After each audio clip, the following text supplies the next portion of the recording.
파트 5. 전킨의 전주 선교. 전주 선교. 남장로교 한국선교부는 1904년 연례회의에서 군산에서 선교하던 전킨을 전주로 이동시켰다. 그리고 그의 사역지를 전주에서 5km 이내로 제한하였다. 전킨의 건강을 염려하여 내린 어쩔 수 없는 결정이었다. 당사자는 반대했지만 레이놀즈와 매커첸, 의료 선교사 클레멘트 오웬은 굽히지 않고 이 결정을 밀어붙였다. 군산은 습도가 높아서 전킨의 체력이 계속 저하되었다고 생각하여 내륙인 전주로 사역지를 옮기도록 한 것이다. 또 그의 성격과 활동 방식으로 미루어 볼 때 지방 순회를 맡기면 계속 무리할 가능성이 있기에 그것을 차단하려 했던 것으로 보인다. 군산에는 지금까지 전주에서 사역하던 해리슨이 옮겨갔다. 서로 사역지를 맞바꾼 것이다. 전킨은 이제 테이트와 매커첸과 함께 동역하면서 전주 사역을 계승하여 발전시켜 나가야 했다. 의료 선교사 클레멘트 오웬은 1867년생으로 햄던 시드니 대학과 영국 에딘버러 대학 뉴 칼리지, 버지니아 유니언 신학교와 버지니아 의대에서 공부한 바 있다. 그는 목사와 의사로서의 자격을 동시에 갖춘 흔치 않은 이력의 선교사로 내한 선교사들 가운데 가장 높은 수준의 학력을 소유하고 있었다. 1898년 11월 목포에 도착한 오웬은 곧바로 의료 사역에 착수하여 이듬해에는 불과 몇 달 동안 400여 명의 환자를 진료했다.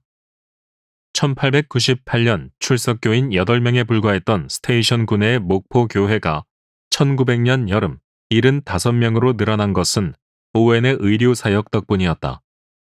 오웬의 진료소는 곧 도시의 명소로 떠오르며 목포 지역의 복음화를 추동했다. 그 후 오웬은 1904년 광주로 이동하여 그때부터 5년간 복음 선교사로 전남 남부와 동남부의 지역 교회들을 돌보는 데 진력했다. 그는 마을의 사랑방에서 한국인들과 대화하는 것을 최고의 가치로 여겼던 사람이었다. 그런데 당시 오웬의 담당 구역은 한 명의 선교사가 혼자 담당하기에는 지나치게 넓었기에 선천적으로 체력이 약했던 그의 순회 사역은 강행군의 연속이었다. 그럼에도 불구하고 그는 묵묵히 자신의 책임을 다했다. 특히 1907년과 1908년은 오웬의 사역의 절정기로 모든 영역에서 2배 이상의 성과를 거두었다. 1909년 3월 오웬은 광주에서 가장 멀리 떨어져 있던 장흥의 교회들을 순회하던 중 급성 폐렴에 걸려 결국 순직하고 말았다. 나중에 그의 구역을 방문한 동료 선교사들은 충격을 받았다. 그들이 알고 있었던 것에 비해 그곳의 성장세가 훨씬 빠르고 강력했기 때문이다. 오웬은 자기 구역의 성공과 성취를 다른 선교사들에게 말하지 않았던 것이다. 그는 그렇게 겸손한 사람이었다. 오웬은 전킨에 필적할 만큼 헌신적인 인물이었다. 전주 스테이션은 1895년 12월 테이트 남매에 의해 시작되었다. 루이스 테이트와 매티 테이트는 크리스마스 직전 전주에 도착했다. 매티의 집은 부엌에 마루가 딸린 온돌방이 있었고 테이트의 가옥은 온돌방이 2개였는데 각각 서재와 침실로 사용했다. 주일이면 테이트의 방에는 남자아이들이, 매티의 방에는 부인들이 몰려들었고 이때 테이트는 그의 조사와 함께 문 밖 입구에 서서 그들에게 복음을 전했다. 세례를 받기 원하는 지원자들은 많이 있었으나 진정으로 준비된 이는 소수였고 대부분은 정치적이거나 경제적인 이유에서 세례를 원하는 듯 했다. 주중에도 역시 테이트와 매티는 각각 자신의 방에서 몰려오는 사람들에게 복음을 전했다. 테이트는 이때 7명의 교인을 얻었다. 시골 사는 전 씨와 테이트의 사환인 김내윤, 함 씨 부인, 김 씨 부인, 유 씨 부인, 그리고 김 씨 부인의 아들인 김창국과 유 씨 부인의 아들 유춘경이었다. 테이트의 집 근처 어느 초가에는 한 어머니와 아들이 살고 있었다. 어머니 김 씨 부인은 테이트 남매의 행동거지를 자세히 관찰하던 중 그들이 제사 등 조상 숭배를 하지 않는다는 사실을 알게 되었다. 부인은 흥미가 생겨 매티의 집에서 매주 열렸던 집회에 참석했다. 거기서는 복음의 이야기가 단순하면서도 능력 있게 증거되고 있었다. 부인은 다음에는 모임에 12살 난 아들을 데리고 왔다.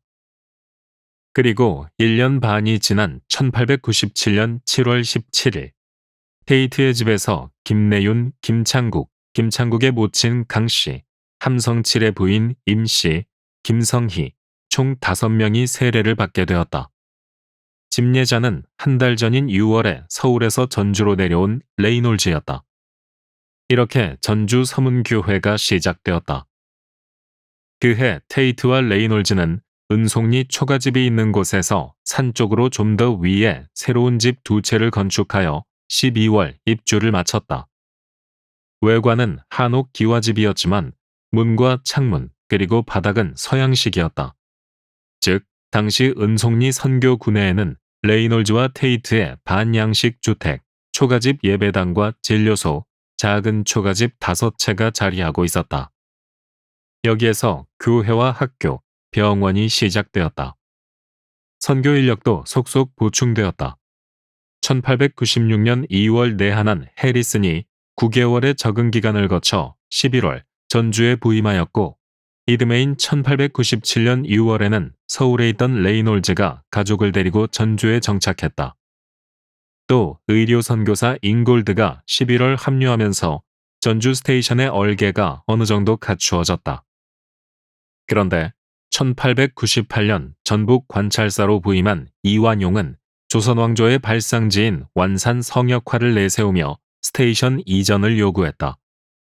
결국 레이놀즈는 선교부를 대표하여 주한 미국 공사관을 통해 정부와 협상을 벌여 전주 스테이션을 완산에서 화산으로 옮기되 조선 정부가 그 보상금을 지급하도록 하는 선에서 문제를 마무리 지었다. 화산 언덕의 새로운 스테이션 건설 공사는 1901년부터 시작되었는데, 그때 레이놀즈와 테이트 남매가 안식년을 떠나게 되면서 실질적인 공사는 해리슨이 책임을 졌다. 그는 먼저 1902년 10월 기와지붕으로 된 30평의 새 진료소 건물을 지어 잉골드의 의료사역에 힘을 실어주었다. 전주 부근에 있던 좋은 한옥을 보아두었다가 그 집을 해체하여 새 진료소 건물의 자재로 사용한 것이다. 이어서 해리스는 스테이션 구내에 자신의 집을 건축했다. 1901년 봄, 목재와 자재를 마련한 그는 순차적으로 공사를 진행하여 1902년 입주할 수 있었다. 잉골드의 진료소와 해리슨의 주택은 1901년부터 시작된 전주 화산 스테이션의 첫 건축물들이라는 점에서 의미가 있다. 그 후 전주 선교 구내에는 테이트와 잉골드 그리고 맥커첸의 주택들이 잇따라 들어서게 되었다. 1900년 전주 선교는 해리슨을 중심으로 진행되었다. 그때 레이놀즈 부부와 테이트 남매가 각각 안식년을 맞아 미국으로 떠난 뒤였기 때문에 전주에는 해리슨 외에는 잉골드만 남아 있었다. 해리슨은 곧바로 레이놀즈의 전주 목회와 테이트의 전북지방 사역을 이어받아 활동하기 시작했다. 당시 전주 서문교회는 평균 50명 이상이 출석하면서 수요일 모임도 계속되는 등 안정적인 모습을 유지하고 있었다. 전주 서문교회 성장 가능성에 고무된 해리슨은 먼저 교회 운영에 시간을 투자했다. 해리슨의 목회 전략은 대부분 남성들인 기존 성도들의 부인과 아이들을 교회로 불러오는 것이었다.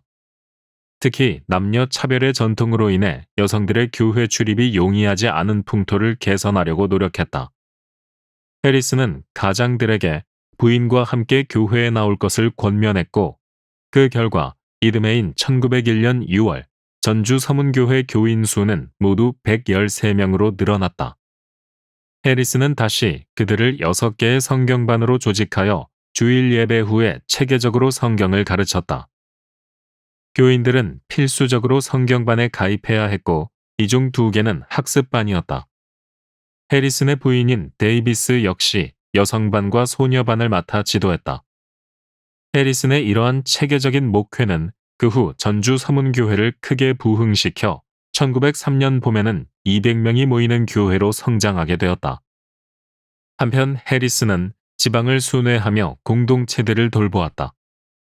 1900년 12월 해리스는 성례전을 베풀기 위해 테인의 매개 교회를 방문했고 1901년 3월에는 데이비스와 함께 일주일을 머물며 그 지방에서는 처음으로 5명에게 세례를 주고 19명을 학습인으로 삼았다. 그 교회의 리더는 2년 전 예수를 믿은 최중진으로 그때 세례 지원자의 대부분은 그의 친지들이었다. 그 외에도 해리스는 새로 생긴 테인의 계양과 금구의 구복리 공동체를 지도했다. 그 후 해리스는 테이트가 안식년 휴가를 마치고 전주로 복귀하자 전북 북부와 동부를 맡아 순회 사역을 했고 1903년에는 매커첸에게 동부지방을 인계한 뒤 조사 김필수와 함께 익산 등 북부지방 사역에 몰두했다. 첫 번째 안식년을 지내고 1901년 전주로 복귀한 테이트는 다시 순회 전도에 나섰다. 그 해에 테이트는 2개의 공동체와 3명의 세례교인을 얻을 수 있었다. 4년 후인 1905년 상반기에는 테이트의 구역 안에 21개 공동체에 104명의 세례교인이 있었고 그중 45명은 지난 1년 사이에 세례를 받았다. 그 해의 연례회의에서 동료 선교사들은 테이트에게 더 이상의 확산은 자제하고 기존에 세워진 공동체들의 내실을 다지는 데 주력할 것을 조언했다. 그만큼 테이트의 순회전도 구역이었던 전북 남서부 지방의 교회 성장세가 두드러졌던 것이다. 그 공동체들은 태인, 고부, 부안, 흥덕, 정읍, 임실에 퍼져 있었다. 테이트는 전주의 집을 떠나서 한 차례 순회전도를 할 때면 대개 20여일 정도 지방에 머물렀다. 첫 3일 동안은 이미 세워진 교회들을 찾아가 상태를 점검하고 학습 세례 문답을 한 후에 세례를 주거나 학습 교인으로 세웠고 그 다음에는 약 2주일 동안 마을들을 방문하여 전도하고 성경을 판매했다. 그는 하루에 평균 9시간씩 걸어 다녔고 낮에는 거의 야외에서 지내야 했다. 어떤 때에는 목이 너무 쉬어 한마디도 못할 지경에 이르렀다고 한다. 1905년 한 해 동안 그가 방문한 마을은 500여 개에 달했고 약 4,000권의 서적을 배포했다. 매티 테이트 역시 오빠 루이스 테이트와 함께 전주에서 활동했다. 그는 여자 권서 이씨 부인과 전도 부인인 오씨 부인의 도움을 받으면서 한국인 여성을 대상으로 한 전도 및 교육 사역을 담당했다. 매티는 전주의 주일 학교와 성경 공부반, 그리고 성경학원에서 여성들을 가르치는 한편 전북 지역을 광범위하게 순회하며 가가호호 방문하며 전도했다. 매티가 특별히 주력한 사역은 여성들을 모아 열흘간 집중적으로 성경을 가르치는 지방 성경 공부반 운영이었다. 또 1906년부터는 전주뿐 아니라 군산과 광주에서도 지방 성경 공부반을 열었는데 이는 이후에 매년 수천 명의 여성을 교육하게 되는 여자 사경회로 발전했다. 1907년에 전주 지역 여전도회를 처음 조직한 것도 매티 테이트였다. 1902년 내한하여 1904년부터 전주에서 활동하기 시작한 매커첸은 금산 등 주로 전북 북부 지역을 담당했다. 매커첸의 선교 활동 초기는 한국교회 대부흥운동 시기와 겹친다. 1907년 평양 대부흥운동의 열기는 점차 지역까지 확산되어 전주에서 일주일간의 부흥 집회가 열렸다. 부흥회 시작 전 매커첸은 군산의 해리슨의 도움을 받아 10일간 성경 공부반을 개최했는데 한국인 지도자들이 주도적인 역할을 했고 성인 남자 150여 명과 아이들 20여 명이 참석했다. 이 모임이 성공적으로 끝나고 나서 열린 일주일간의 부흥회에서는 참석자들은 매일 밤 입교 후에 지은 죄를 고백하고 자신들이 부당하게 취한 돈을 돌려주고 모든 근심을 예수에게 맡겼다. 이는 평양 대부흥운동에서 일어난 일들과 매우 유사한 장면이다. 매커첸의 보고서에 의하면 이 집회에서는 깊은 회개를 한 교인들에게 정화작용이 일어났으며 마지막 날 집회는 승리를 키워드로 하는 간증 모임이었다. 그리고 1908년 이후에도 매커첸은 전주 북부 지역 교회들의 순회와 지도, 전주 남문박 교회 및 전주 중앙교회 담임, 전주 남자 성경학원의 운영, 평양신학교 강의 등의 활동을 이어갔다. 전킨이 부임하던 1904년의 전주 스테이션은 교인 가입과 설교 횟수, 그리고 서적 배포에 있어서 사상 최고치를 갱신하고 있었다. 신앙 공동체 14군데가 새로 생겨났고 세례받은 이는 59명, 학습자는 115명에 달했다. 전주 스테이션 영역 20개군의 세례교인 총수는 137명, 학습교인은 167명이었다. 그해 전주 스테이션은 모두 5차례 사경회를 열었고 조사들을 위한 훈련반도 운영했다. 당시 남장로교회 목회 후보생 5명 가운데 4명은 평양신학교에 입학했고 1명은 평양의 중등학교에 들어갈 준비를 하고 있었다. 남장로교 선교부는 1905년 훈련반 프로그램을 새롭게 정비하여 고급반은 선교부가 주관하여 매년 1월 중에 3주간씩 약 125명 정도의 교회 사역자와 활동가들만을 대상으로 운영하기로 하고 중급반은 스테이션별로 학습인 이상에 한해 교육시키고 초급반은 개별 교회 차원에서 주로 조사들이 담당하도록 조치했다. 1904년 9월 전킨에게 배정된 사역은 전주 서문교회 목회와 교회 주변 4.8km 반경의 마을들에서 전도 활동을 하는 것, 그리고 6주간의 평양신학교 강의 등이었다. 그의 조사는 김필수였다. 아울러 전킨 부부는 각각 남학교와 여학교의 운영을 책임지게 되었다. 전킨이 담임 목사로 부임하던 1904년 당시 전주 서문교회에는 세례교인 58명에 학습인 52명이 있었다. 전킨은 주일 예배를 인도하고 시장에 나가 전도하는 한편 찾아오는 이들과 깊이 상담하는 방식을 통해 목회를 시작했다. 그리고 전킨은 의료 선교사 포사이드와 의기투합하여 구하원을 세워 거리의 아이들을 돌보기 시작했다. 당시 전주에는 보호를 받지 못하고 굶주리며 방황하는 아이들이 지천이었다. 포사이드와 전킨은 그 고아들을 데려다가 숙식을 제공하는 한편 향후 자립을 염두에 둔 일자리 교육을 실시했다. 이로써 교회를 보는 지역사회의 시각이 달라졌음은 물론이다. 따사롭고 우호적인 분위기가 감지되었다. 전킨은 러일 전쟁으로 전주에 주둔한 일본 군들에게도 관심을 기울여 그들이 기독교에 호감을 갖도록 만들었다. 전킨의 사랑방은 매일 그를 만나기 위해 오는 사람들로 가득 찼다. 방문자들에 대한 세심한 배려와 유머 넘치는 한국어 구사로 전킨은 일약 전주의 명사로 떠올랐다. 사람들이 교회로 몰려들었다. 그러자 당연히 예배당이 비좁아지게 되었다. 1904년 가을 사경회 때는 외지의 참가자들 때문에 정작 전주의 교인들은 밖에서 예배를 드렸다. 평상시의 상황도 이와 다를 바 없었다. 교회당이 비좁아 입추의 여지가 없었고 많은 사람이 밖에 서 있다가 돌아가는 일이 반복되었다. 전킨은 교인들과 논의한 끝에 예배당을 새로 짓기로 했다. 완산에 있는 테이트 남매의 옛 주택을 뜯어다가 서문 밖에 780평 부지에 다시 세우기로 한 것이다. 1895년 전주에 온 테이트는 1897년 완산의 선교군내에 집을 지어 화산으로 이동하기 전까지 그곳에 거주했다. 전킨은 바로 그 건물에 주목하여 일단 공사를 시작했다. 당시 전주 서문 밖은 사람들의 출입이 빈번한 곳이었다. 여기에 57평 건평의 예배당을 세우기란 쉽지 않은 일이었다. 교인들의 건축 헌금은 이내 바닥이 났다. 전킨도 개인적으로 많은 액수의 비용을 댔다. 자신의 명의로 대출을 받기도 했다. 교인들은 매일같이 모여 건축비를 위해 기도하고 있었다. 그런데 전킨의 고향인 버지니아 크리스천스버그의 판사 플래거와 뉴욕의 맥허그가 이 소식을 듣고 즉시 $500를 기부했다. 건축을 하고도 남을 액수였다. 붉은 벽돌에 유리로 된 창문, 그리고 굵직한 들보와 석가래의 한옥 양식 기와로 이루어진 예배당은 전주 사람들의 이목을 집중시켰다. 내부 공간은 휘장을 쳐서 남자석과 여자석을 구분했다.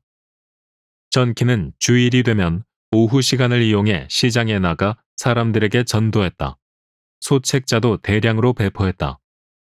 전킨이 교장으로 있던 남학교의 학생들이 여기에 동참했다. 1905년 2월에는 전주의 양반 2명이 교회 출석을 시작했다. 저명한 이씨 가문의 한 가족이 그 뒤를 이어 예배에 참석했다. 그리고 다시 교회에 나온 양반들의 모습을 확인하기 위해 사람들이 찾아왔다.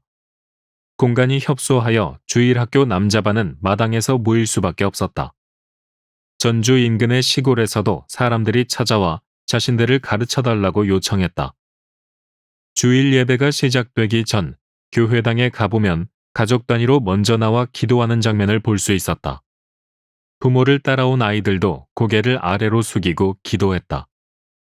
전키는 1905년 2월 전주 교인 12명에게 세례를, 14명에게 학습을 주었다. 헌금은 2,300냥이 나왔다. 이듬해인 1906년 전킨 목사의 전주 서문교회 예배에는 평균 350명 정도가 참석하고 있었고 가장 많은 인원이 출석했을 때는 600명이나 되었다. 여자 교인들의 수가 더 많았지만 꾸준히 나오는 남자 교인들도 꽤 있었다. 헌금은 총 525달러로 지난해보다 2배가량 증가했다. 전킨이 건축을 주도한 새 예배당은 600석 규모로 교인들을 모두 받아들이기에 충분했다. 밤에는 100여 명 정도가 예배에 참석했다. 세례문답 탈락자들 가운데는 봉제사와 중복혼을 하는 경우가 많아 전킨의 가슴을 서늘하게 했다. 또 전주에 정착한 일본인들의 수가 급증하면서 민폐도 나타났다. 그들은 독주를 유포시키고 전주의 사역자들을 구타하는 경우도 있었다. 1907년 전주 스테이션은 주변의 땅과 집을 추가로 사들여 남학교와 여학교의 구내를 확장할 수 있었다. 매티 테이트의 멋진 한옥 기와집과 맥커첸의 주택도 완공되었다. 서문교회 교인들은 계속해서 주일 오후 시장에서 전도하는 일에 총력을 기울였다. 그 결과 가을에는 20명이 세례교인이 되었다. 그리고 전주 시내에 새롭게 시작된 또 하나의 공동체가 등장하여 수요일마다 모이고 있었다. 루이스 테이트는 전주의 한복판에 서점을 열어 운영하기 시작했고 맥커첸은 전주 동문구역의 전도에 매진했다. 주말에는 주일학교 남교사와 여교사 모임이 잇따라 열리는 등 교회의 분주함이 일주일 내내 계속되었다. 1907년 4월 전주에서 열린 성경반 모임에서 부흥운동이 촉발되었다. 14일 동안의 집회 가운데 매일 정오에 열렸던 기도회가 은혜의 단초였다. 뭔가 뜨거운 기운이 일어나면서 참가자들의 입에서 기도가 터져나왔다. 그 열기는 2시간 넘게 계속되었다. 밤이 되면서 낮보다 더 많은 인원이 나와 기도했는데 그들 가운데 하나둘씩 일어나 자신의 죄를 쏟아놓기 시작했다. 절도와 거짓말은 물론 축첩과 구제비 횡령 등 놀라운 죄상들이 나열되었다. 사람들은 고통 속에 신음하며 눈물을 흘리고 두려워 떨며 자신의 잘못을 고백했다. 첩으로 살던 이는 그 생활을 청산하기로 마음먹었고 남의 돈을 훔친 이는 모두 갚기로 했다. 야간 기도회가 별도로 진행되었다. 전킨의 전주 선교에서 서문교회 목회에 이은 또 다른 사역은 김제와 금구 2개 군의 교회들을 돌보는 일이었다. 1904년 가을 전킨은 그곳을 처음 방문하여 지역의 전반적인 상황을 점검했다. 그의 순회에 함께하며 도운 이는 조사 김필수였다. 전킨은 김제 입성리 교회에서 4명에게 세례를 주고 5명을 학습인으로 받았다. 여기는 일전에 전킨의 질책을 받고 상처를 받은 일이 있어 대체로 사역자들을 쌀쌀맞게 대했다. 그 섭섭함은 쉽게 풀릴 것 같지 않았다. 그리고 다시 금구의 성말교회로 이동하여 7명에게 세례를 베풀었다. 교인 수는 60명이었는데 그 가운데 26명이 남자였다. 그들이 세운 언덕 위의 예배당은 아름다웠다. 1906년 전키는 성말교회에서 일주일 동안 성경반을 운영했는데 5교회에서 40명이 참여했다. 이어서 3군데에서 총 105명을 세례문답한 결과 29명을 통과시켰다. 그 사이 3개의 공동체가 새로 생겨나 일요일에 정기적인 집회를 갖게 되었다. 그래서 1907년 전킨의 김제 금구 구역은 교회가 8개로 늘었고 그중 2곳은 예배당을 신축했다. 그 해에 전킨은 모두 287명을 문답하여 148명을 학습인으로 세웠다. 유아 세례는 10명이었다. 헌금은 225달러에 교회 부설 학교 건물 1개가 세워졌다. 전킨을 비롯한 남장로교 선교사들은 교회 부설 초등학교의 중요성을 인식하고 그에 걸맞은 선교 정책을 펼치고 있었다. 선교사들은 그 학교들을 스몰 철치 프라이머리 스쿨, 철치 스쿨 또는 아덜 스쿨 등으로 불렀다. 미국 본국의 교회들이 초등학교를 세워 신자의 자녀들을 교육시켰던 것처럼 선교사들은 지역의 교회들이 초등과정의 학교를 세워 운영하기를 기대하고 지원했다. 그리하여 교회 초등학교와 스테이션 구내의 중등학교의 선순환 구조가 정착되기를 바랐다. 즉, 읍면단위 시골 교회의 초등학생들이 지역 거점 도시에 있는 스테이션의 중등학교, 즉 영명학교와 멜볼딘 여학교, 신흥학교와 기전 여학교 등에서 공부한 후 다시 귀향하여 지역 교회와 지역 사회의 중추적인 인물로 성장하기를 고대했던 것이다. 더 나아가 학생들을 충직한 천황의 신민으로 교육시키는 식민지 공교육에는 희망이 없다고 생각했다. 선교사들은 만약 학생들이 공립학교에 들어간다면 여호와를 경배하는 대신 천황 숭배를 배우게 될 것이라고 우려했다. 1904년 선교부는 군산 여학교 운영에 경험이 있는 전킨의 부인 메리 레이번을 전주 여학교, 즉 기전 여학교 교장에 임명했다. 1902년 매티 테이트에 의해 시작된 여학교에서는 당시 한국인 교사 2명이 12명의 학생을 가르치고 있었다. 하지만 시간이 지나면서 학생 수가 줄어들었다. 여성 교육에 대한 지역 사회의 이해가 부족했고 선교부도 아직 준비가 덜 되어 있었던 것이다. 메리 레이번은 1905년 봄 학교를 학생들의 접근이 용이한 아랫마을로 학교를 이전했다. 그러자 인원이 조금 늘어났다. 레이번 교장은 교육 전문 선교사의 부임과 학교 건물 신축, 그리고 기숙사 운영의 필요성을 선교부에 촉구했다. 1905년 8월 전주에서 전킨 부부의 3남인 메리언이 태어났다. 1906년 8월 전킨 부부는 2 아들 에드워드와 윌리엄을 데리고 중국 지프로 가서 그곳에 있는 외국인 학교에 입학시켰다. 그들은 1906년 7월 31일 전주를 떠나서 군산에 한 주간 머무른 후 증기선을 타고 항해한 지 36시간 만에 목적지에 도착할 수 있었다. 그는 중국에 간 김에 남장로교 선교부가 그곳에서 운영하는 스테이션의 학교들을 방문했다. 중국에서 먼저 운영되고 있던 남장로교 스테이션의 학교 교육 실태를 현장 조사하여 전주 상황에 적용하기 위함이었다. 그곳의 스테이션은 초등학교와 남녀 중등학교 등 모두 3개의 교육기관을 운영하고 있었고 학생은 모두 200명에 달했다. 당시 남장로교는 중국의 선교부 2개와 그 산하에 10개의 스테이션을 두었는데 중국 중부 선교부는 40명의 선교사가 항주, 가흥, 장인, 신창, 소주에서, 북강소 선교부는 27명의 선교사가 진강, 서주부, 숙천, 청강포, 안복에서 활동하고 있었다. 전킨의 조사 김필수 1904년부터 전킨의 김제 금구 사역을 지원하기 시작한 조사 김필수는 1872년 7월 경기도 안성군 죽산의 연안김씨 가문에서 태어났다. 그는 1899년 세례를 받았고 1903년 9월 20일부터 24일까지 평양 장대현 교회에서 열린 제3회 장로교 공의회에 전주 지역 평신도 대표로 참석했다. 당시 김필수는 전주 신흥학교 교사이자 윌리엄 해리슨의 조사로 그와 함께 익산 등 전북 북부 지역을 맡아 순회하고 있었다. 그는 1903년 10월 28일 서울 정동에서 있었던 황성 기독교 청년회 창립 총회에도 참석하였다. 김필수는 1904년 2월 25일부터 3월 9일까지 2주 동안 목포에서 열린 사경회에 참석했는데 저녁 집회 중 75명의 대중 앞에서 탁월한 간증을 하여 선교사 프레스톤을 놀라게 했다. 프레스톤에 의하면 불신자와 초보 신자들을 완전히 뒤집어 놓은 기독교 세계관이 그를 돋보이게 했다고 한다.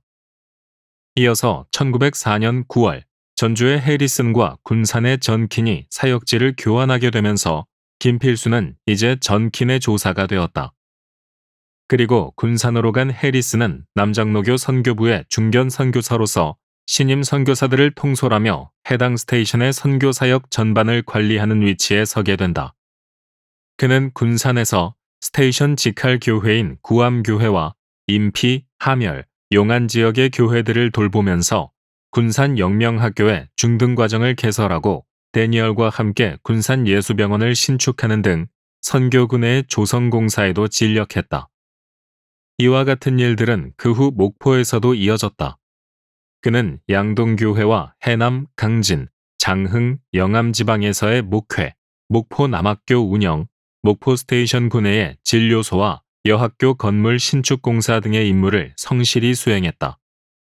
이렇게 해서 해리스는 남장로교 한국선교부가 처음에 개척한 3개의 스테이션을 모두 돌며 새로 생긴 선교 기지들의 원만하고 안정적인 운영을 위해 안팎의 선교 인프라를 함께 확충시킨 흔치 않은 업적을 남기게 되었다. 테이트, 전킨, 유진 베리 각각 전주, 군산, 목포 스테이션을 개척했다면 해리스는 그 스테이션들의 안정적인 발전을 주도한 인물이었다. 그리고 1915년 이후 은퇴 시점까지 그는 익산, 옥구, 임천 등 군산 동부구역을 순회 사역하며 어린 교회들을 돌보는 일에 진력했다. 그는 이렇게 호남교회 형성의 숨은 공로자였다. 해리슨의 선교 생애에는 모두 2차례의 위기가 있었다. 첫 번째는 부인 데이비스의 사망이었다. 외로운 이국당 선교지에 단신으로 부임한 해리슨과 데이비스는 이후 부부의 연을 맺었고 활동가로서 의기투합하여 함께 전주 선교의 꽃을 피웠다. 그런 해리슨에게 아내의 죽음은 당연히 큰 충격이었다. 하지만 그는 꿋꿋하게 선교 현장을 지켰다. 1904년부터 1908년까지 독신의 몸으로 군산에 있으면서 보여준 해리슨의 활발한 선교 활동이 그 사실을 잘 보여준다. 그 후 마거릿 에드먼즈와 재혼한 해리슨은 그간 몸을 너무 혹사시킨 나머지 건강이 나빠져 1912년 미국으로 돌아갔다. 그러나 해리슨 부부는 병세가 어느 정도 호전되자마자 미국에서의 안정된 삶을 뒤로하고 3년 만인 1915년 한국 선교 현장에 복귀했다. 이것은 웬만해서는 볼 수 없는 장면이다. 선교 현장에서 상처와 자식의 죽음, 그리고 신병으로 인해 사역을 포기하고 돌아가는 사례가 더욱 많았기 때문이다.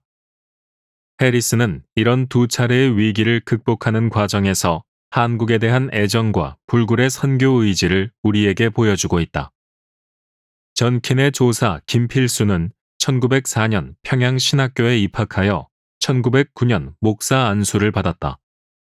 그는 전주 서문교회 초대 장로이자 호남의 처음 목회자 3인 가운데 하나였다. 목사 김필수는 1909년 진안지방, 즉 진안, 장수, 무주군의 사역자가 되어 만 2년 동안 순회 사역을 하다가 1915년까지 군산 스테이션의 핵심 교회인 구암교회와 개복교회의 목사로 심우했다. 그는 또한 1915년 전주 서문교회에서 열린 제4회 장로교 총회에서 한국인 최초로 총회장에 당선되었다. 1회 총회장 언더우드와 2회 엥겔, 3회 유진 벨까지 그를 앞선 총회장은 모두 선교사였다. 그런데 서울에서 장로교와 감리교의 연합신문인 기독신보 창간 논의가 진행되던 중 선교사들 외에 한국인 주필로 김필수를 초빙하자는 의견이 나왔다. 이미 교계의 여러 지면에 글을 실어왔던 그는 필력이 남달라 애독자들이 많았던 것이다. 김필수는 레이놀즈의 적극 추천에 힘입어 1915년부터 6년간 기독신보의 주필로 일했다. 그리고 1921년 5월 김필수는 기독신보를 떠나 기독교 청년회에서 YMCA 월간지인 청년의 책임 편집을 맡았다. 이후 4년간 그는 기독교 계몽주의에 기반한 다양한 장르의 글을 게재했다. 남장로교는 한국 선교 현장에서 문서운동의 필요성을 절감한 선교부이기도 했다. 그들은 1918년 6월 순천에서 열린 연례회의에서 한국 교회의 목사와 사역자들을 위해 기독교 서적을 공급하는 일이 꼭 필요하다고 보고 한 명의 전임 사역자를 조선 예수교 서회 편집부에 파송하기로 결의했다. 그 결과 1909년 이후 전주에서 사역하던 윌리엄 클라크가 1924년 봄부터 서회에서 활동하기 시작했다. 그는 북장로교의 게일, 남감리교의 하디와 함께 예수교 서회를 대표하는 최고의 전문 번역가였다. 그런데 클라크는 한글 편집과 번역에 있어서 한국인 전문가의 도움을 받아야만 했는데 그가 적임자로 주목한 이가 바로 김필수였다. 전주 스테이션 시절의 동역자이자 기독교 문필가로 명성을 떨치고 있는 그를 지나칠 수 없었을 것이다. 이때부터 김필수는 성서공회의 성경 번역 지원을 위해 잠시 자리를 비웠을 때를 제외하고는 내내 서회에서 전임으로 일했다. 1931년 7월까지 김필수가 번역 과정에 참여한 책은 16권에 달했으며 외부 저자나 번역가가 작업한 책의 감수를 보고 서회가 출간한 정기 간행물의 편집도 책임졌다. 그리고 김필수를 비롯한 서회 편집부의 한국인 직원 4명은 매주 반쪽 분량의 서평을 기독신보에 게재했다. 그렇게 김필수는 1937년까지 서회에서 일했다. 여기서 윌리엄 클라크의 이야기를 좀 더 하자면 그는 서회 재직 기간 동안 서울에서 실질적인 남장로교의 대리인으로 활동했다. 그는 남장로교의 중등학교들이 지정학교 인가와 신사참배 문제로 어려움을 겪을 때 선교부를 대표하여 총독부 학무국과 협상하는 창구 역할을 했다. 또 클라크는 남장로교 지분으로 선교부 공의회와 숭실대학, 평양신학교, 서울 외국인 학교의 위원과 이사 및 이사장으로 활동했다. 또 목회자였던 그는 주일에는 서울 동막교회와 남대문 교회를 섬겼다. 매주 번갈아 두 교회를 방문하여 설교하고 성례전을 베풀었다. 1934년 당시 세브란스 구내의 남대문 교회는 수백 명이, 서울 외곽의 동막교회는 모두 120명 정도가 모이고 있었다. 클라크는 1928년 5월 중국 상해에서 북장로교 선교사였던 메리 로우리와 재혼했다. 메리는 클라크의 생명의 은인이었다. 중국 선교사의 딸로 태어난 메리 로우리는 클라크와 결혼한 후 서울에서 중국인 사역에 몰두했다. 메리는 남편 못지않은 활동가로 서울 외국인 학교의 교장으로 학교 발전에 크게 기여했다. 메리의 손길 덕분에 연지동 1번지 딕시 안의 정화는 매년 화려한 꽃들로 다시 태어났다. 1938년 1월 마지막 주에 클라크의 오른쪽 눈에 심한 통증이 찾아왔다.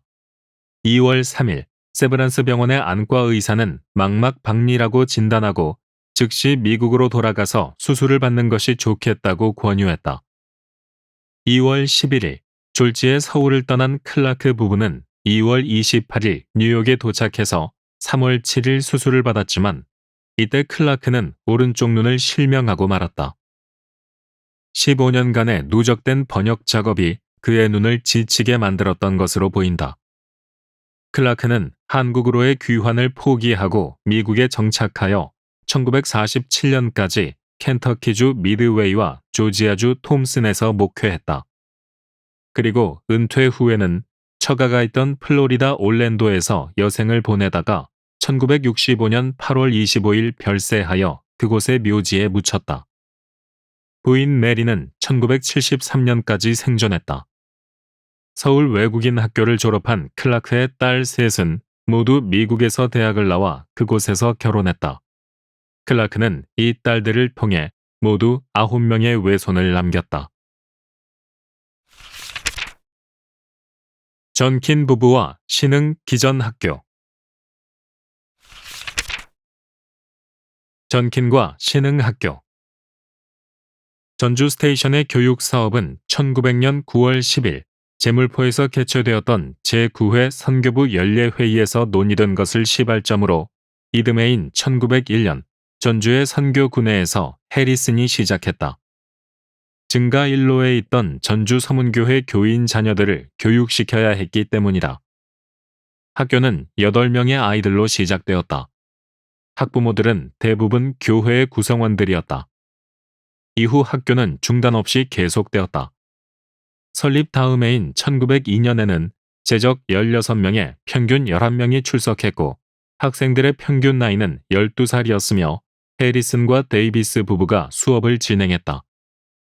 학부모들은 대부분 경제적으로 궁핍했기에 학생들의 학업 유지가 힘들 것으로 예측되기도 했다.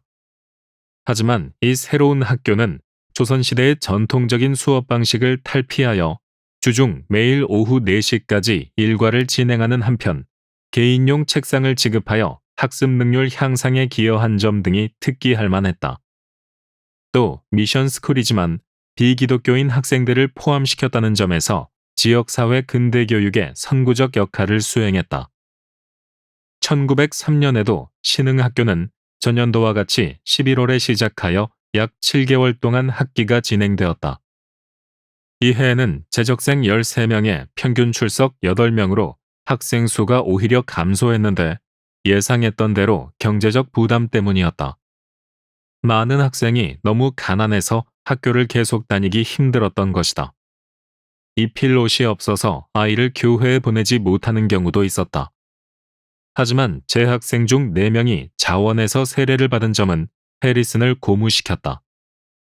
1904년 6월 당시 전주 스테이션 영역에는 신흥학교를 포함하여 모두 9개의 교회 부설 학교에 학생 126명과 교사 14명이 있었다. 이렇게 학교가 늘어나자 그해 선교부는 학교 운영에 몇 가지 원칙을 정했다. 그것은 개교회가 해당 학교의 운영비 가운데 적어도 50%를 부담해야 하며 학교 일과에서 매일의 시작은 경건회로 모여야 하고 교과 과정에는 성경, 한문, 한글, 산수, 지리, 역사, 위생 과목이 포함되어야 한다는 것이었다. 그해 신흥학교의 교사 임금은 연 $60, 운영비는 $25였다. 1904년 10월 해리슨에 이어 전킨이 신흥학교 교장으로 부임했다. 학기는 9명의 학생으로 시작되었지만 1905년 6월 방학 무렵에는 26명으로 늘어나 있었다. 전주 이외의 지방에서도 7명의 학생이 신흥학교를 찾아왔으며 그중 2명은 기혼자였다. 전키는 지리와 산수, 작문교과를 맡아 가르쳤다. 1906년 신흥학교는 30명이 등록하여 그중 절반인 15명이 해당 과정을 수료했다. 재학생들 대부분은 기독교 가정 출신이었다. 새로 생긴 전주의 일본인 학교에 매우 우수한 교사가 부임했다는 소문이 나자 전키는 혹시나 학생들이 그곳으로 움직일까 신경을 쓰고 있었다. 그래서 일단 학교의 장래를 위해 인접 부지를 매입해 두었다. 그해 신흥학교의 교과 과정은 성경, 산수, 지리, 한글, 한문이었다. 그리고 이 무렵 전키는 본국 선교본부에 한국에서의 교육사업 확장에 필요한 예산의 편성과 전문 인력 파송을 강하게 요청했다. 그는 북장로교와 북감리교의 교육선교를 남장로교의 교육선교와 비교해가며 자세히 설명했다. 즉, 당시 그 선교부들은 서울과 평양에 이미 중등학교를 운영하고 있을 뿐만 아니라 교육 전문 선교사가 들어와 활동하고 있다는 점, 그리고 평양의 연합으로 대학을 세우려는 시도를 하고 있는데 반해 남장로교는 대학이나 신학교의 설립은 말할 것도 없고 중등교육에 있어서도 제대로 된 전문가 한 명을 확보하지 못하고 있다는 점 등을 설명했다. 1902년 시작된 신흥학교는 벌써 4년이 지나 중등학교 진학 예정자가 생겨났지만 그들을 받아줄 학교가 마땅치 않았다. 군산의 영명학교와 묵포의 영흥학교도 마찬가지 상황이었다. 전킨의 주장을 한마디로 요약하면 교사 자격증을 소지한 전문가가 호남 선교 현장에 부임해서 그에 걸맞은 수준의 중등교육을 실시해야 한다는 것이었다. 여기서 전키는 우리의 아이들을 반기독교적인 일본인 학교에 보낼 수 없다라고 재차 강조한다.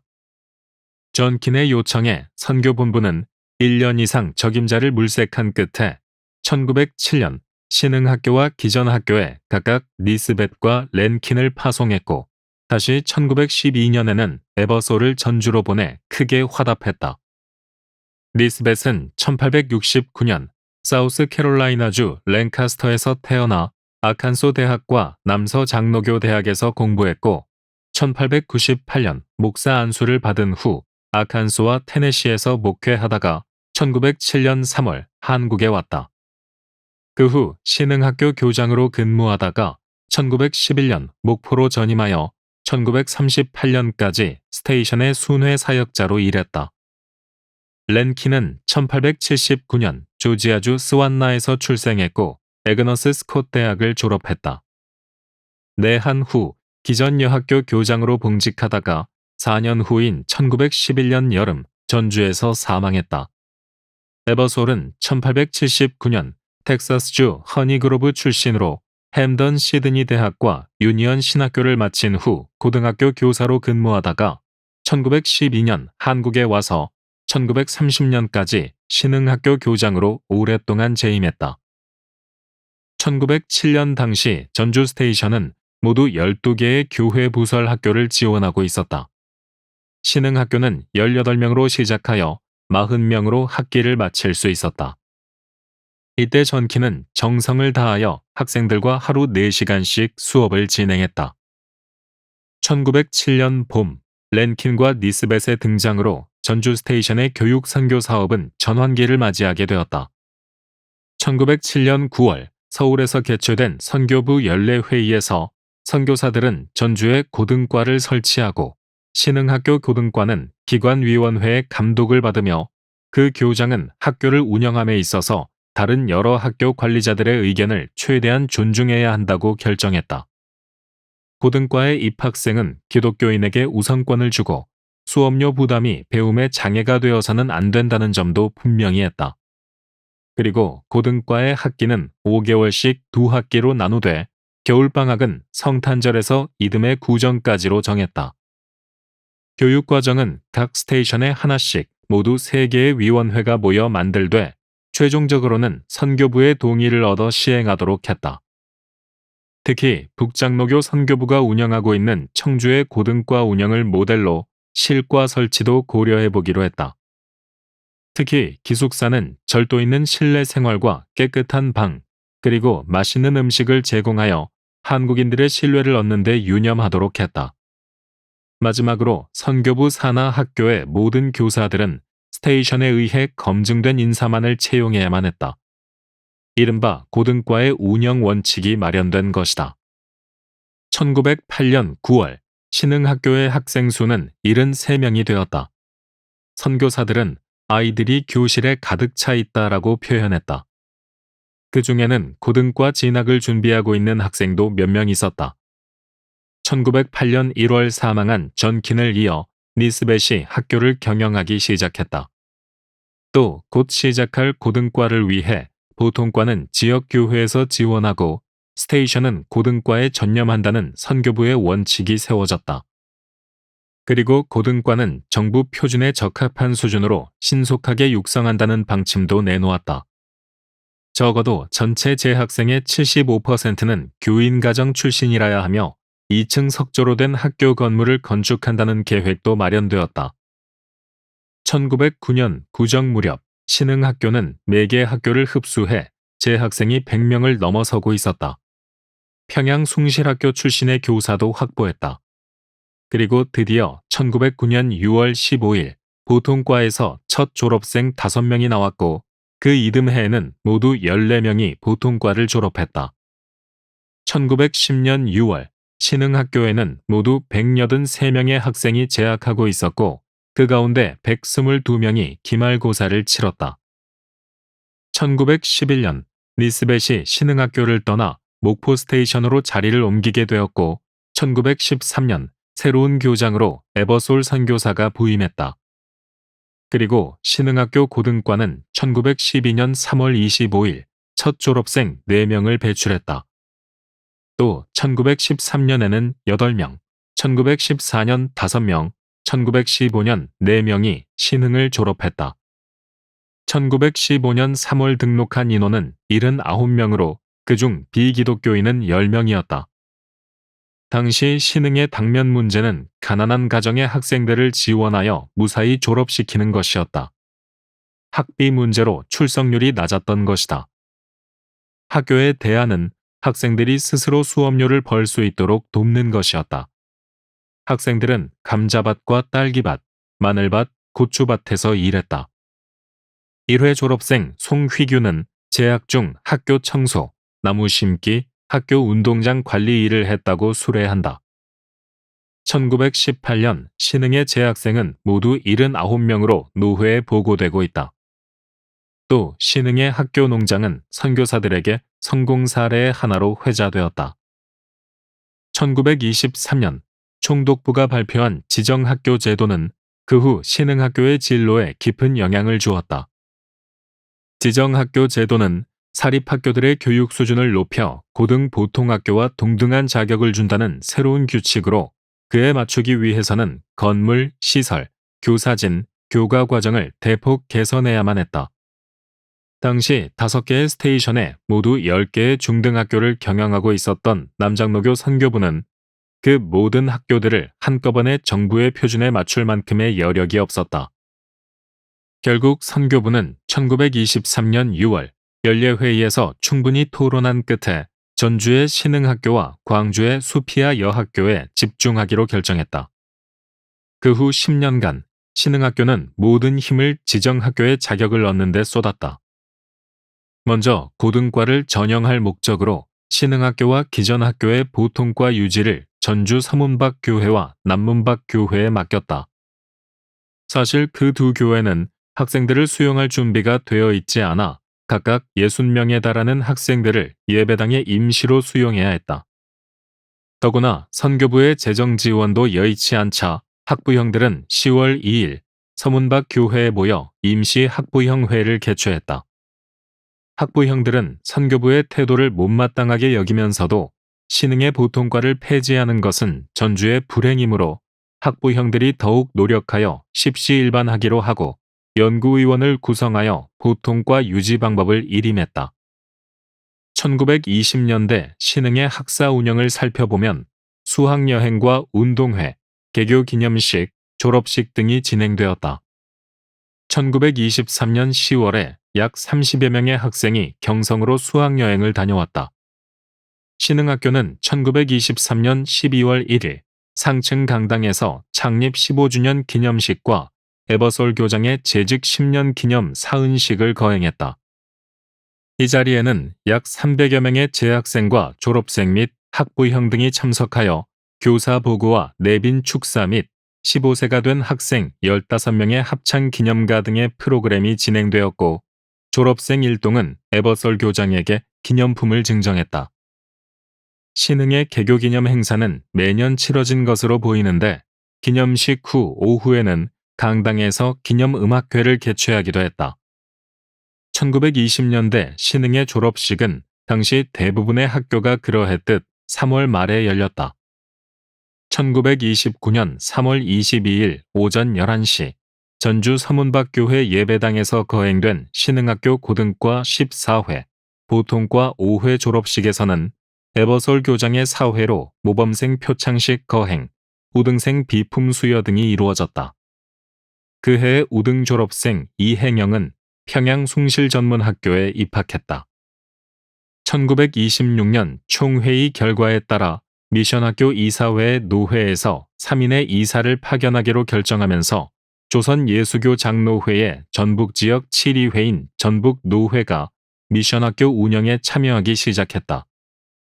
그에 따라 전북노회는 이창규, 홍종필, 정근, 곽진근 목사를 남장로교 미션회 학교 이사회 이사로 선출했고 이들은 선교부 측 이사들과 함께 전주의 신흥학교와 기전여학교, 군산의 영명학교와 멜볼딘 여학교의 운영에 참여하기 시작했다. 1927년 노회에 보고된 내용에 의하면 당시 신흥학교의 상황은 안식년으로 미국에 돌아가는 에버솔 교장을 대신하여 인돈 선교사가 교장 대리로 직무하게 된 것과 150평 3층 양옥으로 교실을 짓기 시작했다는 것으로 요약된다. 그리고 신흥학교 교장은 전북 노회에 새로운 학교 건물 건축비는 선교부가 부담하겠지만 실업교육을 위한 공과실은 전북 노회 등 호남의 3개 노회가 특별 연보를 하여 건축해 줄 것을 요청했다. 노회는 곧 신흥학교 공과실 건축 기성회를 조직하여 모금 활동에 들어갔다.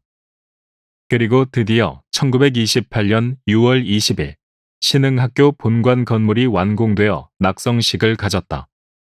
노회는 홍종필 목사를 파송하여 남장로교 선교부에 감사의 뜻을 전하는 한편 낙성식에 이춘원 목사를 노회 대표로 참석하도록 했다. 학생들은 1927년 2학기부터 새로운 건물에서 공부하기 시작했다.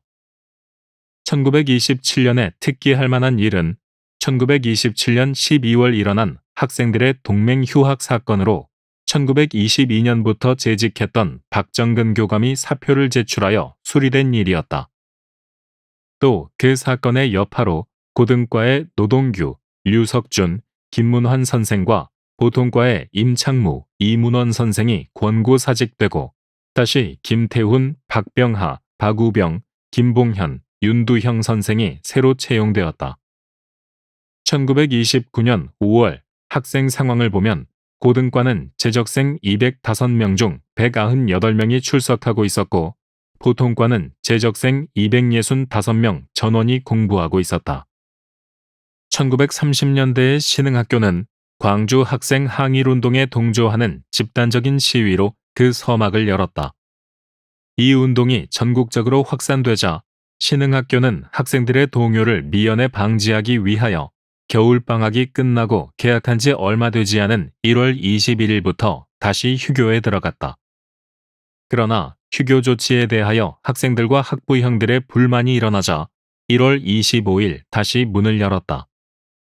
바로 그날 아침 9시 반 등교하던 신흥학생 70여 명은 태극기를 들고 전단지를 뿌리며 만세를 불렀다. 그리고 그 가운데 35명이 출동한 자동차 경관대에 의해 검거되어 최고 29일, 최하 15일 구류 처분을 받고 전주 형무소에 넘겨졌다. 최고 구류 처분을 받은 학생 3명은 2월 24일에야 추록할 수 있었다. 후에 알려진 사실이지만 이 시위의 준비는 주로 기숙사에서 이루어졌다. 이때부터 1932년까지의 신흥학교는 학생들의 정치 사회적인 행동과 사상적인 모색이 고조되던 격동의 시기였다. 당시 신흥의 민족주의적인 분위기는 여러 곳에서 감지된다. 그런데 그런 와중에 지정학교 인정과 관련된 교원 정리 문제가 불거지면서 신흥학교는 또 다른 내홍에 시달렸다. 학교는 이미 1929년부터 정부의 기준에 맞는 교사 진용을 갖추기 위하여 김영구 선생에게 사직을 권고했다. 윤기헌 선생 역시 그런 권고를 받지 않을까 하는 불안감을 느끼고 있던 차에 두 사람의 불만은 교무주임 김태훈 선생과 교원 김가전 선생에게 집중되었고 결국 2월 17일 김태훈 선생이 폭행당하는 일이 벌어졌다. 그로 말미암아 학교는 고등과 1학년에서 5학년생까지 전교생을 대상으로 임시 휴학 조치를 내렸고 이사회는 양교원을 면직하고 박병하 선생은 권고, 김가전 선생은 무기 정직을 결정했다. 광주 학생운동으로 민족운동에 눈뜬 신흥학교 학생들 가운데 일부가 사회주의 계통의 비밀 결사회를 조직한 것은 1930년대의 시대 분위기를 보여준다. 1931년 당시 신흥 2학년에 재학 중이던 박연종은 사회과학에 대한 서적을 구입하여 그부 김흥철, 김성배, 권중근 등과 함께 돌려 읽으며 공산주의를 공부하기 시작했다. 그들은 다시 10여 명을 모아서 10월 20일 전주 완산정에 있는 변국섭의 집에서 독서회를 조직했다. 그리고 매주 토요일 오후 김동욱의 하숙인 전주 노송정에 있는 정현성의 집에 모여 공산사회 실현을 위한 운동을 전개해 나가기로 하고 부서를 정하여 마르크스주의에 관한 서적을 구입, 각 부원에게 배부한 후에 매주 모임을 갖고 각자 공부한 내용을 발표했던 것이다. 또 그들은 광주 학생운동 2주년이었던 1931년 11월 6일 전주 덕진 송림에 모여서 1929년 당시 그 운동의 원인과 과정을 고찰한 후 투쟁에 대한 비판과 장래의 행동 방향을 토의했다. 그리고 러시아 볼셰비키 혁명 기념일인 11월 7일에는 박병식의 집에서 혁명의 성공 원인과 노동계급의 단결을 얘기했다. 그들은 회원 간의 노선 갈등으로 해산을 선언하기도 했지만 1933년 다시 모여 1930년에 있었던 시위를 재현하려고 계획하고 교실에서 비밀리에 3.1절 기념 강연을 진행하려다가 전북경찰부에 발각 체포되었다. 이 전주 신흥학교 학생 비밀 결사 사건으로 검거된 학생은 모두 23명으로 그중 7명은 전주지방법원에서 최고 2년 반, 최하 1년형을 구형받았고 1932년 10월 28일 열린 공판에서 박연종 2년 반, 김성배 1년, 김흥철 10개월, 권중근, 김중석, 김동욱, 강문현 등은 각 8개월의 징역형을 선고받았다. 신흥의 재학생들에게 1930년의 만세운동은 깊이 내면화되어 있었다. 그뿐 아니라 만세운동의 지속적인 동력을 사회주의적 세계관에서 구하고자 했다. 이 흐름은 3학년에 재학 중이던 정율성에게 어떤 영향을 주었을 법하다. 1930년대 신흥학교의 변화는 새로운 교장 인돈 선교사를 중심으로 이루어졌다. 그는 1930년 7월 24일부로 사직 귀국한 전임 에버솔 교장을 이어 학교의 운영을 맡았다. 신임 인돈 교장에게 부여된 임무는 지정학교 인가를 받는 것이었다. 교내외의 관심이 인돈 교장에게 쏠린 것은 당연했다. 1930년 미션학교 재학생들의 지역교회 지원 활동으로 신흥학교 내 학생 기독 청년 회원들은 여름방학을 맞아 호남의 지역교회들에서 하기 아동 성경학교 강사로 봉사했다.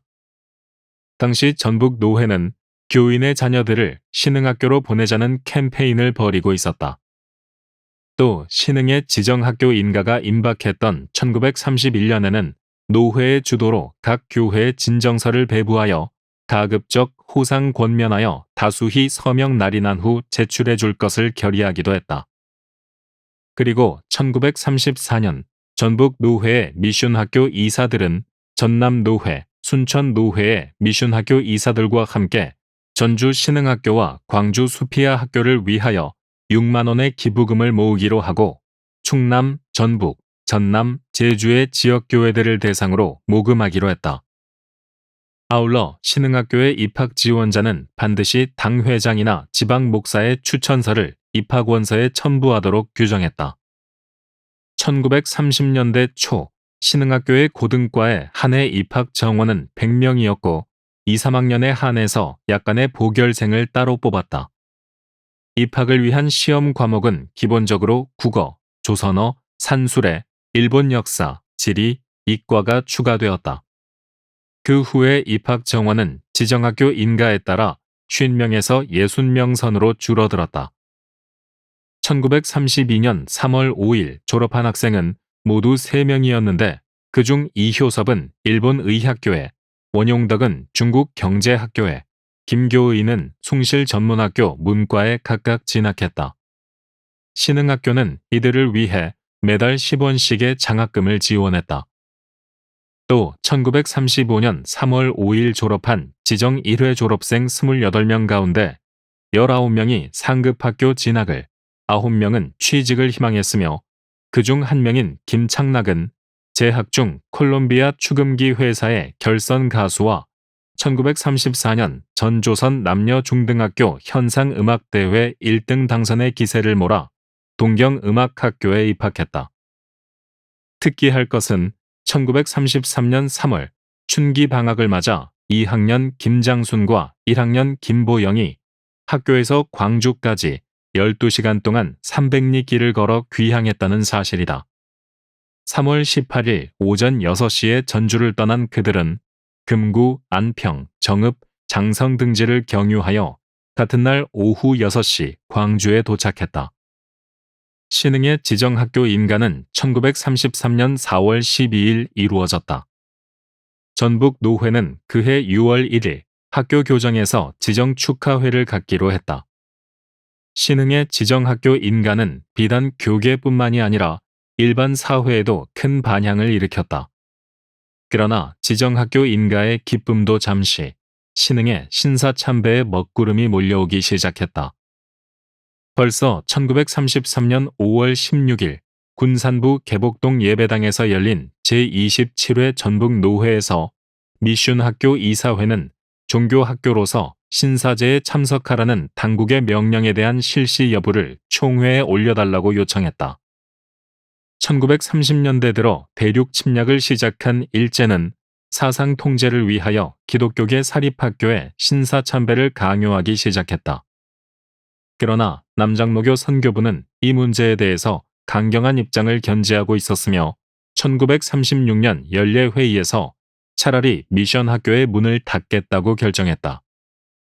사태가 더욱 심각해지자 1937년 2월 미국의 남장로교 해외 선교부는 총무 풀턴을 파견하여 한국의 현지 상황을 직접 관찰하도록 했다. 그 결과 풀턴은 이른바 풀턴 성명을 통해서 일제의 신사참배가 분명한 종교의식임을 천명했다. 1937년 9월 6일 애국 이래 전주 신흥학교가 다가공원 신사에 참배하지 않자 오전 9시 반 담당 과장과 학무부 시학이 갑자기 인돈 교장을 방문했다. 그러나 교장은 즉석에서 신사참배를 거절했다. 이에 일부 교직원들이 전교생을 인솔하여 신사에 참배했다.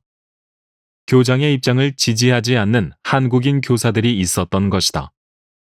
인도는 남장로교가 경영하는 다른 학교들과 마찬가지로 교문을 폐쇄하여 참배를 마치고 돌아오는 학생들을 받아들이지 않았다.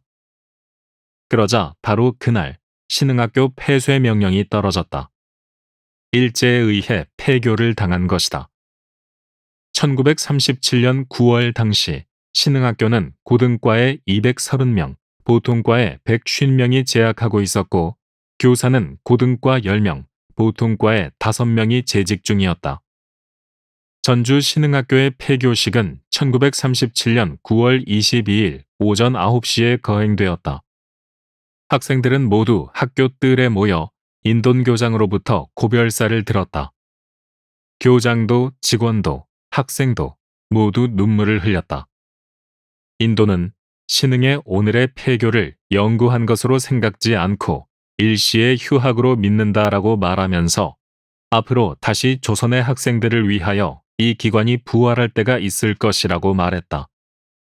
인도는 후일을 위해 학교 건물은 물론 학교 간판과 설비 일체를 보관해 둘 것이라고 말했다. 폐교식 후 고등과 학생 중 고창고보로 전학한 70명은 오후 2시 자동차에 올라타고 고창을 향하여 출발했다. 전킨 부인과 기전 여학교. 기전 여학교는 1902년 1월 매티 테이트에 의해 시작되었다. 그리고 1904년부터는 군산에서 전주로 이주한 전킨 부인이 교장을 맡았다. 전킨 부인은 그 해에 2명의 한국인 교사를 관리하며 하루에 4시간씩 수업이 이루어지도록 했다. 학생들이 어려서 내용을 잘 이해하지 못했고 그래서 학습 진도도 느렸지만 그 중에 몇 명은 영특한 면이 있어서 이해를 잘하는 편이었다. 포기하지 않고 진행해 나가면 소기의 목적을 얻을 수 있겠다고 생각했다. 전주에서 처음 시도되는 근대 여성 교육이지 않은가. 1905년 봄, 전킨 부인은 교육 장소를 전에 사용하던 건물로 옮겼다. 마을과 가깝고 접근성이 좋은 곳이라야 부모들이 안심하고 딸들을 학교에 보내주었기 때문이다. 1905년 봄 학기에는 전주 외곽에 사는 학생 한 명이 통학을 시작했다. 그리고 기숙사도 운영했다. 10대 후반의 여학생들이 등하교를 하기 위해 아침 저녁으로 거리를 통과해야 하는 일이 어려운 관습적 한계가 분명했기 때문이다. 문제는 전킨 부인의 출산과 아이들의 교육이었다. 전킨 부부는 우선 교장으로서 신흥과 기전을 각각 운영하는 한편 선교본부의 교육 전문 선교사의 파송, 근대적 학교 시설 마련을 위한 재정 지원, 상주 한국인 교사 채용 등을 제안했다. 1906년 전킨 부인은 한 살 된 셋째 아들 메리언을 양육해야 했기에 전주의 의료 선교사 잉골드가 잠시 기전여학교 운영을 겸임했다. 그해 교사는 한 명이었고 기숙사는 잠시 문을 닫을 수밖에 없었다. 잉골드는 1867년 5월 31일 노스캐롤라이나의 스테이츠빌에서 태어났다. 그 후 노스캐롤라이나 히커리의 클레어몬트 대학과 볼티모어 여자의대를 졸업했다. 클레어몬트 대학은 미국 리폼드 교회의 고등교육기관이었고 볼티모어 여자의대는 1882년 메릴랜드주 볼티모어에 설립되어 1909년까지 운영되었다. 잉골드는 내한 직전까지 볼티모어의 굿 사마리탄 병원에서 근무했다. 잉골드는 1895년 10월 선교사 지명을 받고 남장로교 베델로회의 파송으로 1897년 8월 5일 미국을 떠나 9월 15일 내한했다. 그해 11월 전주에 도착한 잉골드는 1년 동안의 적응 기간을 거쳐 이듬해 11월 3일 전주 완산의 초가집에 진료소를 열었다. 그렇게 전주 예수병원이 시작되었다. 잉골드의 진료 활동은 크게 세 시기로 구분할 수 있다.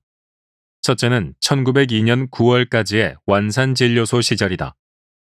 잉골드는 1899년 8월 말까지 약 500명의 환자를 진료했고 1902년 9월의 연례회의 직전 6개월 반 동안에는 1586명을 진료했다. 그리고 1900년부터 1902년 사이에 진행된 선교기지 이전 사업으로 인해 의료 사역이 잠시 중단되었다. 1902년 10월 기와지붕으로 된 30평의 새 진료소 건물이 완공되자 잉골드는 다시 진료를 시작할 수 있었다. 1903년 3월에 들어서자 환자가 급증했다. 그 5개월 동안 잉골드는 1523명을 진료하고 그중 35명을 입원시켰다.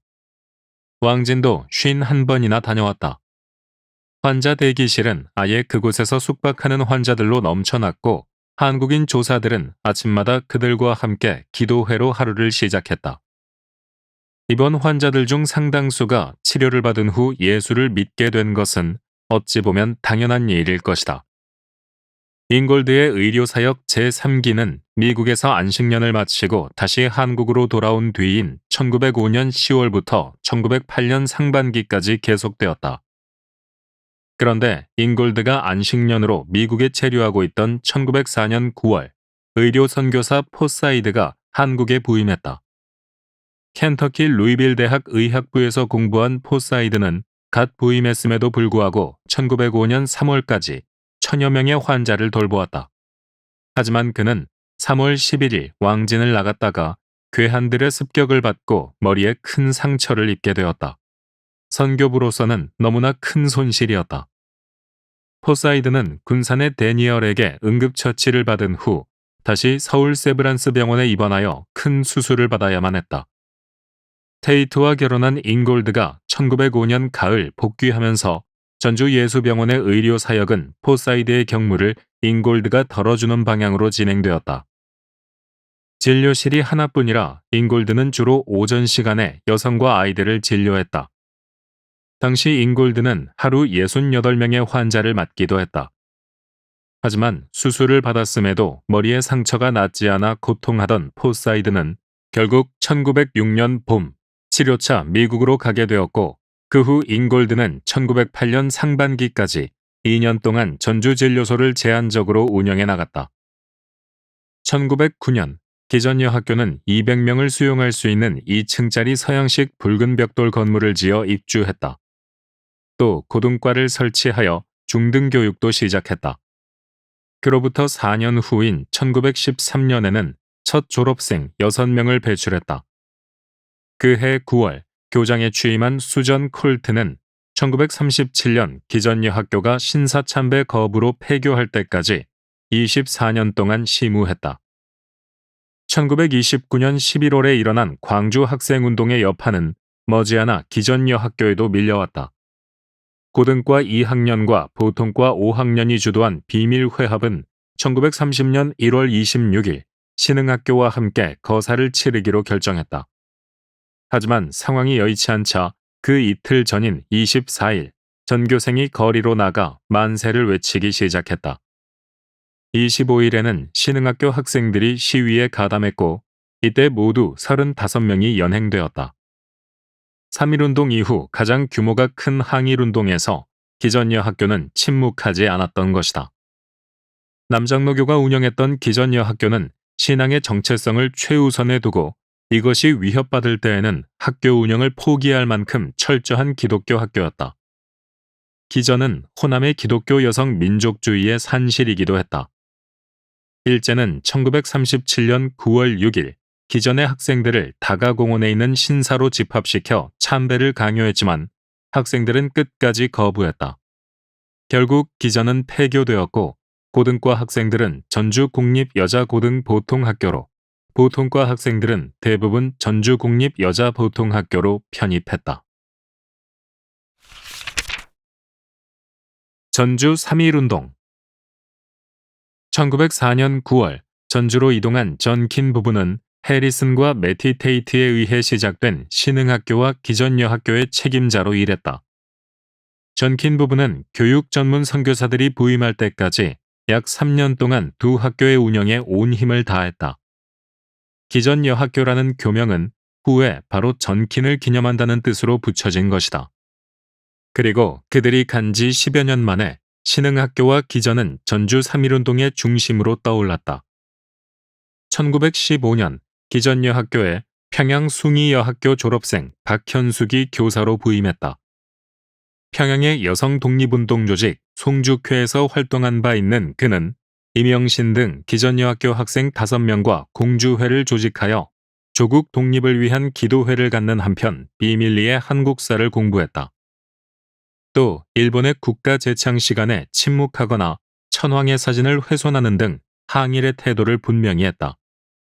이는 1910년대 기전여학교의 민족주의적 분위기가 어떠했는지를 잘 보여준다.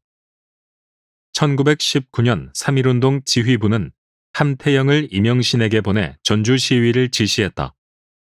이어 임영신은 김인전을 만나 함태영이 준 독립선언서를 전달하고 기전여학교 학생들을 접촉하여 비밀 결사대를 조직했다. 또 다른 경로로 거사 계획을 인지한 신흥학교 학생들도 이에 동참하여 태극기를 만들고 독립선언서를 등사했다. 3월 13일 정오, 남문에서 시위가 시작되었다. 장날이라 시장 안은 오전부터 많은 사람으로 붐볐다. 12시 30분쯤 태극기를 담은 가마니가 보통학교 안으로 운반되었다. 이에 학교에 대기하고 있던 기전여학교 비밀결사대를 비롯한 학생들이 태극기를 꺼내 들고 전주교를 건너 시내로 진출했다. 태극기와 유인물이 배포되자 많은 이들이 동참하였고 그렇게 형성된 시위대는 경찰서와 전주지청까지 진출했다. 1만 명에 달하는 군중들로 인해 열기는 최고조에 달했다. 가게들은 문을 닫았다. 곧이어 경찰과 소방대가 출동하여 진압에 나섰다. 하지만 오후 3시와 4시에 걸쳐 다시 두 차례의 시위가 폭발되었다. 군중은 더욱 열정적인 기세로 한국 독립 만세를 크게 외치며 바다의 파도와 같이 밀려들었다. 심야에도 산발적인 시위는 계속되었다. 이날 기전여학교 학생 13명을 포함하여 모두 44명이 검거되었다. 그런데 장날 시위 다음 날인 3월 14일에 또다시 만세운동이 전개되었다. 그날 오후 3시경 완산정북은 김제가도에서 300명의 학생이 선두에 서고 1천여 명의 군중이 태극기를 들고 대한독립 만세를 외치며 본정 순사파출소와 식산은행 앞까지 시위를 전개했다. 학생들 다수는 전주 시내의 기독교 학교 학생들이었다. 용산의 군사령부로부터 1개 중대의 병력이 전주로 투입되어 시내에 배치되었고 모두 20명이 검거되었다. 전주 3.1운동으로 재판을 받은 이는 모두 61명이다. 이 중에는 기전여학교 학생 13명, 신흥학교 학생 7명이 포함되어 있다. 기전여학교는 교사 임영신과 학생 강정순, 김공순, 김나현, 김순실, 김신희, 송순희, 정복수, 최금수, 최기물, 최애경, 최요한나, 함연춘 등이 징역 6개월에 집행유예 3년형을 받았고, 신흥학교는 교사 유병민과 문병무, 학생으로는 김점쇠, 고형진, 김경신, 남궁현, 김병학 등이었다. 기전여학교 학생 13명이 재판 과정에서 보인 태도는 그야말로 당당한 것이었다. 4일간의 옥중 단식 투쟁은 물론 일본인 검사의 위압적인 신문과 압력에 대해서도 굳세고 강하게 대처하여 그 사실이 장안에 회자되었다. 13명 모두 일제의 판결에 개의치 않겠다는 분명한 입장을 지니고 있었다. 오히려 삼천리 강산을 빼앗고 백성들을 괴롭히는 당신들이 정죄의 대상이 되어야 한다는 논리를 폈다. 한반도의 주인은 너희들이 아니라 우리라는 말도 나왔다. 기전여학교 학생 13인은 사실상 재판을 거부한 것으로 보면 된다. 당시 검사는 군대도 군함도 대포도 철도도 없는데 어떻게 독립을 이룰 수 있겠는가라며 식민지 조선이 근대 문명에 취약하여 스스로의 힘으로 설 수 없음을 역설했다. 또한 그들은 주모자를 색출하는 데 혈안이었다. 배후 세력의 존재를 의심하여 뒤를 조사하는 것에도 집중했다. 하지만 기전여학교의 13인은 요지부동이었다. 오히려 일제의 약탈적 근대성을 조롱하며 힘이 모든 것을 해결해 줄 수 없다고 주장했다. 그곳은 약육강식의 제국주의 논리가 부정당하는 역사의 현장이었다. 온 나라 사람들이 하늘의 감동으로 정의를 떨치고 일어나 모두 함께 만세를 부른 것인데 주모자와 배후 세력이 있을 수 있겠는가라고 일갈하는 한편 섬 사람들이라 세계적인 관점에 어두울 수 있겠다며 검사를 조롱하기도 했다. 정의와 하늘의 감동을 내세워 3.1운동의 정당성과 신성함을 주장한 것이다. 기전여학교 학생들이 이렇게 나오자 일제는 조사를 중단하고 그들을 다시 가두어 버렸다. 신흥학교는 교사 2명과 학생 5명이 재판을 받았다. 그중 6명은 실형을 선고받고 복역했다. 그들은 3.1운동이 세계 평화의 좋은 기회로서 한반도의 청년 학생이 조선의 독립을 간절히 바라며 만세를 부른 것임을 강조했다. 나라를 빼앗고도 반환하지 않는 것은 잘못이라는 점과 빼앗긴 자는 마땅히 환수를 요구할 수 있다는 점을 역설했다. 신문을 받는 중 일제의 불법적인 탈취와 강제 점령이 식민지 문제의 핵심이라는 명쾌한 설명도 나왔다. 그 해결책은 단 하나, 국권의 환수와 반환이었다. 그리고 기독교인들은 조선의 독립을 위해 또 구금된 애국 동포들을 위해 기도해야 한다고 힘주어 강조했다. 이들의 독립운동 관점에는 이렇게 신앙과 민족의식이 결합되어 있었다. 또 조선은 일본보다 훨씬 오랜 역사를 지녔을 뿐만 아니라 단군 개국 이래 성군이 다스려온 문명국임을 강조했다. 5천년의 역사에 2천만 조선 사람의 힘이라는 말에는 민족의 신성함에 대한 자부심이 담겨 있다. 그들은 이러한 문명국가론에 근거하여 조선의 독립은 하늘이 정해준 이치이자 동양 평화의 첩경임을 반복해서 말했다. 전주 3.1운동에 참여한 기전여학교 및 신흥학교 운동가들에게서 나타나는 두드러진 특징은 민족의식과 기독교 신앙의 강력한 결합이라고 정리할 수 있다.